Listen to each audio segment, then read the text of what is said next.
দীর্ঘ ৮ বছর পরে ছোট বোনের বিয়ে উপলক্ষে লন্ডন থেকে বাংলাদেশে ফিরছি। ৮ বছর আগে বাবা মায়ের করা ভুলের জন্য আমাকে বাড়ি ছাড়তে হয়েছিল। এয়ারপোর্ট থেকে বেরিয়েই দেখি কয়েকজন আমাকে নিতে এসেছে। আমি বারবার সবাইকে নিষেধ করার পরেও আমার বাবা আহাদ খান, ছোট বোন তন্নি এবং তন্নির হবু স্বামী ডক্টর নীরব এহসান আমাকে নিতে এসেছে। আমি বেরিয়ে আসতেই বাবা এগিয়ে এসে আমাকে শক্ত করে বুকে জড়িয়ে ধরলেন। এত বছর পর আমাকে দেখে আবেগ ধরে না রাখতে পেরে তিনি কান্না করে ফেললেন। বাবা আর মায়ের বিয়ের প্রথম 12 বছর কোনো সন্তান ছিল না। তারপর আল্লাহর অশেষ রহমতে আমার জন্ম হয়, আর আমার জন্মের 8 বছর পরে জন্ম হয় আমার একমাত্র বোন তন্নির। তাই আমি তাদের ভীষণ আদরের। বাবা আর আমার এমন মুহূর্ত দেখে তন্নিও কান্না করে ফেললো। আমি বোনের চোখের পানি মুছে তার মাথায় হাত বুলিয়ে দিয়ে বললাম, এই পাগলি, কান্না করছিস কেন? তারপর আমি লাগেজগুলো গাড়িতে উঠিয়ে বাড়ির পথে রওনা হলাম। গাড়ি চলছে আপন গতিতে, আর আমি ভাবছি অতীতের কথা। কি হয়েছিল 8 বছর আগে, চলুন আগে সেটিই জেনে নি। 9 বছর আগে আমার বয়স যখন 19 বছর, বন্ধুদের সাথে ঘুরতে গিয়েছিলাম চট্টগ্রামে। হঠাৎ বাবা আমাকে ফোন করে জানালেন গাড়ি অ্যাক্সিডেন্টে আমার মামা মিলন হোসেন মারা গেছেন। খবরটা শুনেই আমি এক মুহূর্ত দেরি করিনি, সাথে সাথে চট্টগ্রাম থেকে বাড়ি ফিরে আসি। মামার লাশ দাফন করার পরে আমি আর বাবা বাড়ি ফিরে আসি, কিন্তু মা থেকে গেলেন মামার ছোট্ট মেয়েটাকে সামলানোর জন্য। আমার মামা মিলন হোসেনের একমাত্র মেয়ে মায়া, যেমন তার নাম ঠিক তেমনি মায়া ভরা তার মুখটা। মায়া ভরা চোখে সে এক দৃষ্টিতে তাকিয়েছিল আমার মা আতিয়া বেগমের দিকে। মায়াকে জন্ম দিতে গিয়েই তার মা মিলি পৃথিবী ছেড়ে চলে গিয়েছেন, আর মাত্র 9 বছর বয়সেই বাবাকেও হারালো সে। বাবার লাশের দিকে তাকিয়ে মেয়েটা যেন পাথর হয়ে গিয়েছিল। মায়ার দেখাশোনা করার মতো আর কেউ না থাকায় 3 দিন পর মা তাকে আমাদের বাড়িতে নিয়ে আসেন। তারপর থেকেই মায়া আমাদের সাথে থাকতে শুরু করে। এভাবেই কেটে যায় একটা বছর। মায়ার সাথে আমার ব্যবহারও খুব স্বাভাবিক ছিল। আমি যেমন আমার ছোট বোন তন্নির সাথে ব্যবহার করতাম, মায়ের সাথেও ঠিক একইভাবে আচরণ করতাম। কিন্তু এই 1 বছরের মধ্যে যতবারই আমার 2 ফুপি আমাদের বাড়িতে বেড়াতে এসেছেন, ততবারই তারা মায়াকে আশ্রিতা বলে কটাক্ষ করেছেন। তাদের ভাষ্যমতে মায়া নাকি একটা অপায়া মেয়ে, যে নিজের বাবা মাকে খেয়ে এখন তাদের ভাইয়ের ঘাড়ে এসে পড়েছে। মায়া এসব কথা শুনে ভীষণ কষ্ট পেত, কিন্তু তার কিছুই করার ছিল না। সে যাবেই বা কোথায়? তার তো যাওয়ার মতো কোনো জায়গা নেই। মায়ের বাবা মা পালিয়ে বিয়ে করেছিলেন, সেই কারণেই মায়ের নানা বাড়ির কেউ তাদের সাথে কোনো সম্পর্ক রাখেনি। প্রতিবারের মতো এবারও আমার বড় ফুপু কল্পনা খান মাকে বলছিলেন, কি দরকার ওই রকম একটা অপায়া মেয়েকে বাড়িতে রাখার, এতিমখানায় দিয়ে দিলেই তো হয়। মা অশ্রুসিক্ত চোখে ফুপুর দিকে তাকিয়ে বললেন, আমার মরহুম ছোট ভাইয়ের শেষ চিহ্ন হিসেবে ও আমার কাছে আছে, আমি সারা জীবন ওকে নিজের কাছে আগলে রাখবো। ফুফু আবার বললেন, তোমার একটা জোয়ান ছেলে আছে, ওই মেয়েটাও বড় হচ্ছে, দেখো পরের মেয়ের ভালো করতে গিয়ে নিজের ছেলের যেন আবার বদনাম না হয়। মা সব কথা চুপচাপ শুনে রইলেন। রাত তখন প্রায় 10টা। মায়া আর তন্নি একটু আগেই ঘুমিয়ে পড়েছে। বাবা আরাফ খান এইমাত্র অফিস থেকে ফিরলেন। রুমে এসে মাকে না পেয়ে তিনি বেলকনির দিকে গেলেন। সেখানে গিয়ে দেখলেন মা রেলিং ধরে দাঁড়িয়ে আকাশের দিকে তাকিয়ে আছে। মাকে দেখেই বোঝা যাচ্ছিল বাইরের আকাশের মতোই তার মনের আকাশেও মেঘ জমেছে। বাবা জিজ্ঞাসা করতেই মা সবকিছু খুলে বললেন। সবকিছু শোনার পরে বাবা বললেন, মানুষের কাজই হলো অন্যের সমালোচনা করা, ওইসব কথা তুমি গায়ে মেখো না। মা সাথে সাথেই বললেন, আমি চাই না আমার এতিম মেয়েটাকে নিয়ে কেউ বাজে কথা বলুক। বাবা তখন জিজ্ঞাসা করলেন, মানুষের মুখ বন্ধ করা কি আদৌ সম্ভব? মা বললেন, অবশ্যই সম্ভব। আমাদের ছেলে তুর্যর সাথে মায়ার বিয়ে দিয়ে দিলে কেউ আর মায়াকে আশ্রিতা বলতে পারবে না। বাবা অবাক হয়ে বললেন, তুমি কি পাগল হয়ে গেছো আতিয়া? মায়ার বয়স মাত্র 10 বছর, তুমি এখন এ ধরনের কথা কিভাবে বলতে পারলে? তোমার মনে হয় তুর্য এটা মানবে? তুমি যদি বলতে মায়া বড় হলে তার সাথে ছেলের বিয়ে দিবে, তাহলে আমি আপত্তি করতাম না। মা শান্ত গলায় বললেন, এখানে তুমি ভুল কি দেখলে? আমি শুধু চাইছি মায়াকে একটা পরিচয় দিতে। মায়া যেন এই সমাজে মাথা উঁচু করে বাঁচতে পারে, ওকে যেন কেউ আশ্রিতা বলে কটাক্ষ না করে সেই ব্যবস্থা করতে চাচ্ছি। আর তুমি তুর্যের কথা ভাবছো তো, ওকে রাজি করানোর দায়িত্ব আমার। মায়ের কথা শুনে বাবা একটু নরম হলেন। বাবাকে নরম দেখে মা সরাসরি আমার রুমে চলে আসলেন। আমার কাছে এসে মা তার মাথায় আমার হাত রেখে কথা আদায় করে নিলেন, আজ আমি তোমার কাছে যা চাইবো তোমাকে তা দিতে হবে। আমি তখনও বুঝতে পারিনি মা আসলে কি চাইতে যাচ্ছে, কিন্তু মায়ের মাথা ছুঁয়ে আমি কথা দিয়ে ফেললাম। তারপর যখন মা বললেন আমার সাথে মায়ার বিয়ে দিতে চায়, তখন আমি যেন আকাশ থেকে পড়লাম। একই সাথে মায়ের ওপরও ভীষণ রাগ হচ্ছিল। আমার মা কিভাবে এমন একটা কথা বলতে পারেন? আমি বিয়েতে রাজি না হওয়ায় মা আমাকে মনে করিয়ে দিলেন। কিছুক্ষণ আগেই আমি মায়ের মাথা ছুঁয়ে কথা দিয়েছি, তখন আমার আর কিছু বলার ছিল না। অসহায় হয়ে তখন শুধু বলেছিলাম, মা কাজটা তুমি ঠিক করলে না, তোমার এই একটা ভুলের জন্য সারা জীবন তোমাদের সবাইকে পস্তাতে হবে। মা আর সময় নষ্ট না করে পরদিন সকালেই কাজী ডেকে আমার আর মায়ার বিয়ে দিয়ে দিলেন। বেচারি মায়া, তার সাথে কি হচ্ছে সে বুঝে ওঠার আগেই সে বিয়ে নামক এক পবিত্র বন্ধনে জড়িয়ে গেল। বিয়ের 1 মাসের মধ্যেই আমি সব কাগজপত্র তৈরি করে লন্ডনে যাওয়ার জন্য প্রস্তুতি নিতে লাগলাম।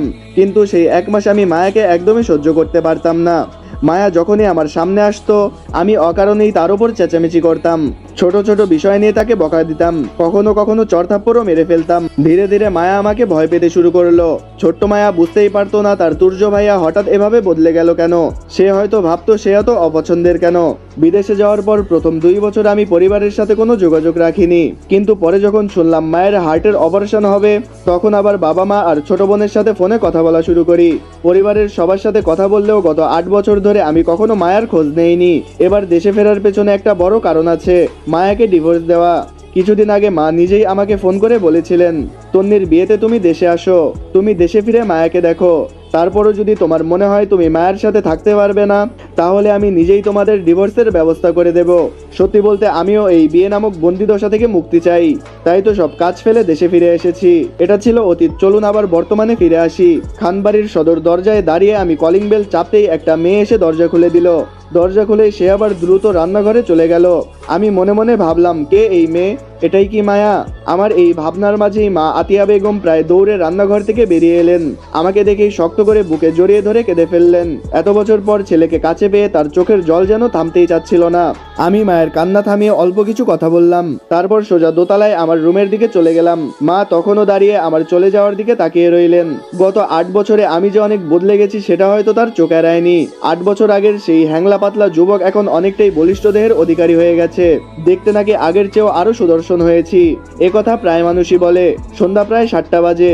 পুরো 4 ঘন্টা পর আমি নিচে নামলাম। নিচে আসতেই পরিবারের সবাই মিলে একসাথে খেতে বসলাম। আমার বোনের হবু বর নীরব অনেক আগেই চলে গেছে, হাসপাতালে তার একটা অপারেশন ছিল। খাবার টেবিলে বসে আছেন বাবা আরাফ খান, আমি আর তন্নি, আর মা আমাদের খাবার বাড়িয়ে দিচ্ছেন। আমি অনেকবার মাকে আমার সাথে বসে খেতে বললাম, কিন্তু মা কিছুতেই রাজি হলেন না। আমার পাশে দাঁড়িয়ে একটু পর পর আমার প্লেটে এটা ওটা তুলে দিচ্ছেন। টেবিলে সাজানো ছিল আমার প্রিয় সব খাবার, সর্ষে ইলিশ, গরুর মাংস, পায়েস, রসমালাই, আরো অনেক কিছু। দুপুরে দরজা খুলে দেওয়া সেই মেয়েটা একটু পর পর রান্নাঘর থেকে এগুলো এনে দিচ্ছে। আমি একবার তাকালাম মেয়েটার দিকে। ভালো করে দেখার পর আমি খানিকটা অবাক হলাম। ছোটবেলা থেকে মায়া ছিল খুব সুন্দরী, কিন্তু এখন তার কি অবস্থা? চুলগুলো এলোমেলো, চোখের নিচে কালো দাগ, পরনে সাদামাটা একটা সুতির 3 পিস। মনে মনে ভাবলাম আমি কখনোই এই মেয়েটার সাথে সংসার করব না। এইসব ভাবতে ভাবতেই আবার খাবারের দিকে মন দিলাম। খাওয়া শেষ করে আমি রুমে গিয়ে ল্যাপটপ খুলে কাজে বসলাম। লন্ডনে আমার নিজের 2টা কোম্পানি আছে। আমি দেশে আসার পর কোম্পানির সব কাজের দায়িত্ব পড়েছে আমার অ্যাসিস্ট্যান্ট এবং আমার বন্ধু ইমনের ওপর। ইমন বিভিন্ন ফাইল ইমেলে আমাকে পাঠাচ্ছে, আর আমি ল্যাপটপে বসে সেগুলো চেক করছি। 5 বছর আগে আমি আমার বাবার কাছ থেকে 700 কোটি টাকা নিয়ে প্রথম কোম্পানি শুরু করেছিলাম। অক্লান্ত পরিশ্রমের কারণে কোম্পানির লাভও দ্রুত বাড়তে থাকে। এরপর ধীরে ধীরে আমি আমার ব্যবসা বিস্তার করে আমেরিকা, সুইজারল্যান্ড, মালয়েশিয়া, দুবাই আর কানাডায়। আজ আমার পরিশ্রমের ফলে আমি প্রায় 4200 কোটি টাকার মালিক। রাত 11টা বাজে। কাজ করতে করতে হঠাৎ কফি খেতে ইচ্ছে করলো। এত রাতে কাউকে ডাকতে মন চাইলো না, তাই নিজেই কিচেনের দিকে রওনা হলাম। উদ্দেশ্য 1 কাপ কফি। ড্রয়িং রুমে পৌঁছাতেই একটা দৃশ্য দেখে আমি থমকে গেলাম।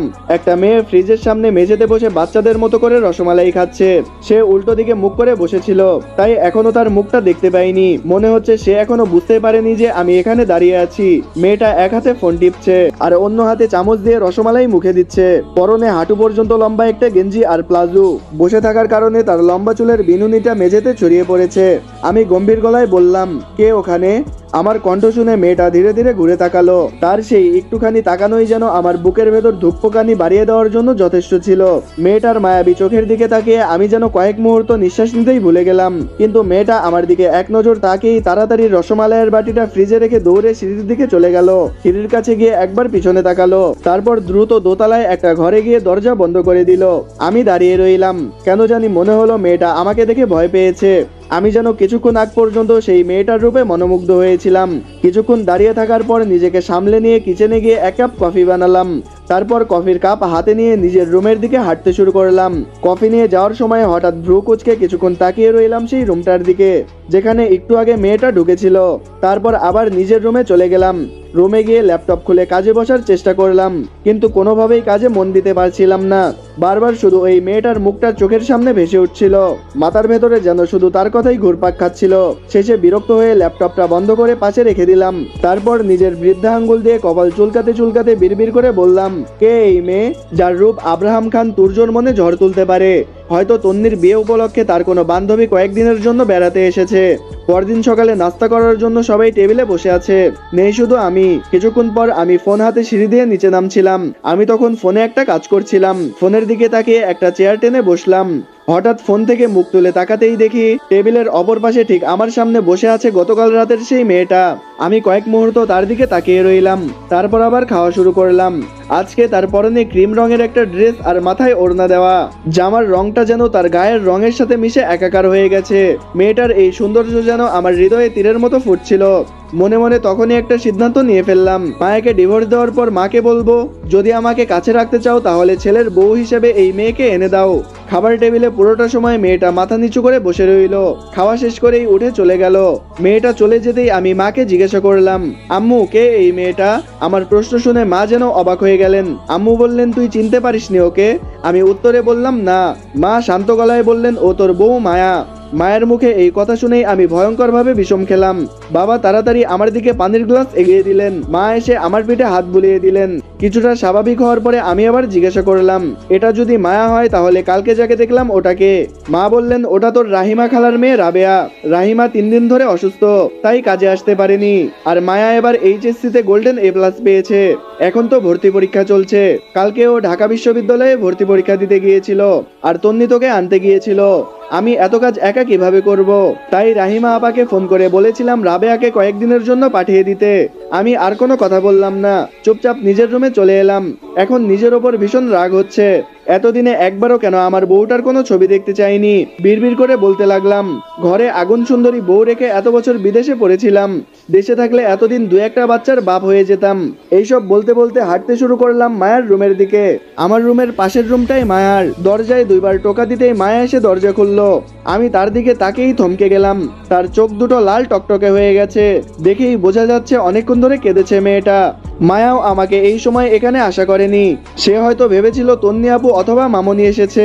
আমাকে দেখে সে একটু ভয় পেয়ে গেল। কি করবে বুঝতে না পেরে হঠাৎ করে দরজা বন্ধ করে দিল। আমি তখন দরজার কাছেই দাঁড়িয়েছিলাম, তাই জন্যই দরজাটা সজোরে এসে আমার কপালে আঘাত করলো। শক্ত কাঠের দরজার ধাক্কা লেগে আমার কপাল কেটে গেল, সাথে খানিকটা ফুলে উঠলো। আমি একদমই ভাবিনি মায়া এমন কিছু করবে, কারণ আমি তো শুধু এসেছিলাম মায়ার সাথে একটু কথা বলতে। আসসালামু আলাইকুম গাইস, এটা ছিল অপ্রিয় সেই তুমি গল্পের প্রথম ফুল পর্ব। তো দ্বিতীয় পর্ব খুব তাড়াতাড়ি পাওয়ার জন্য এই ভিডিওটাতে তাড়াতাড়ি 100টা লাইক কমপ্লিট করে দাও।